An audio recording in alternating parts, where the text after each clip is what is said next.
Ja, kyk, as opvoeders het ons van dat Tamarin hier aangekom het, in graad 8, het ons geweet dit is 'n pakket met goeie kwaliteite. Yes.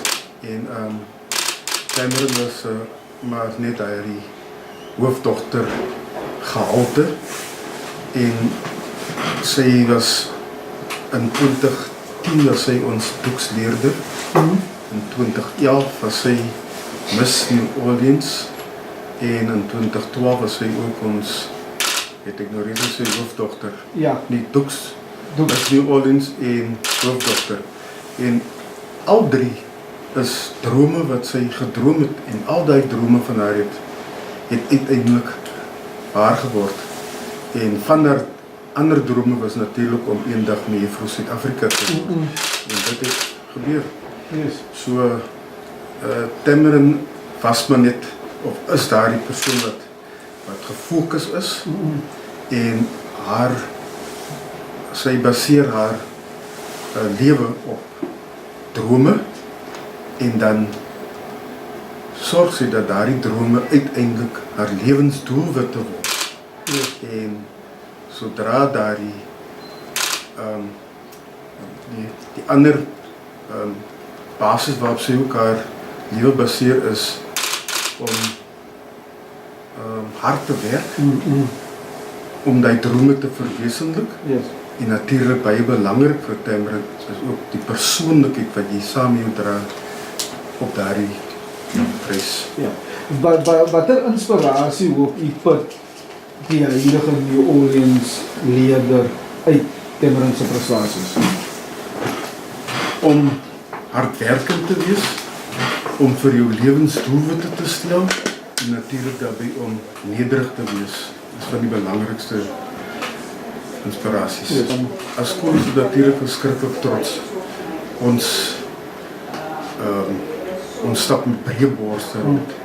Maar ek dink dit is net die skoolie, dit is in die breë Pero gemeenskap, dit is in die breë Suid-Afrikaanse gemeenskap, want ek dink daar behoort een persoon Sondag aand ooit ongelukkig te gevoel het oor die keuse van die beoordelaars. Op skool kon jy sien dat sy het baie verskillende soorte talente. Ja. En snaaks genoeg, toe sy by ons by die skool was sy nie die hoofdogter, sy was die onderhoofdogter. En die tipe mens wat sy is, het sy seker gewerke aan of wat ook al, want toe sy by hoërskool kom, toe word sy die hoofdogter. En sy is akademiese toppresteerder en sy is nie die tipe van jong mens wat haar drome nastreef. En 'n mens kon van kleins af sien dat daar in die goed gemanierde, gedissiplineerde meisietjie iets spesiaals is. I just want you all to know and understand that you can do anything that you want to do with your life. Whatever you want to achieve in a career, it doesn't have to be a doctor, it doesn't have to be an engineer, whatever you want to be, you can be it. And it doesn't only have to be one thing. You can do two things at one time. So I'm studying medicine, but at the same time, I really wanted to do this because Miss South Africa is a platform where you can bring about change. You can contribute back to your community. And I love Paul. So I want to encourage all the young ones in Paul that anything is possible.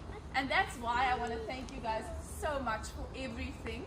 Thank you for coming here. I remember standing here in assembly. Dan kry jy mense koud in die winter en dan wil mense nie hier in die klas kom, but the teachers will say, no, stand in your line.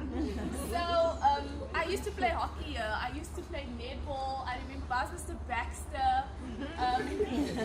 All of these things. And I wouldn't be where I am if I didn't have the influence from my teachers.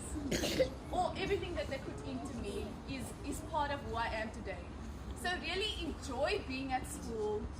Live your best life. Listen to your teachers. I know it's difficult, but your teachers know what they are saying.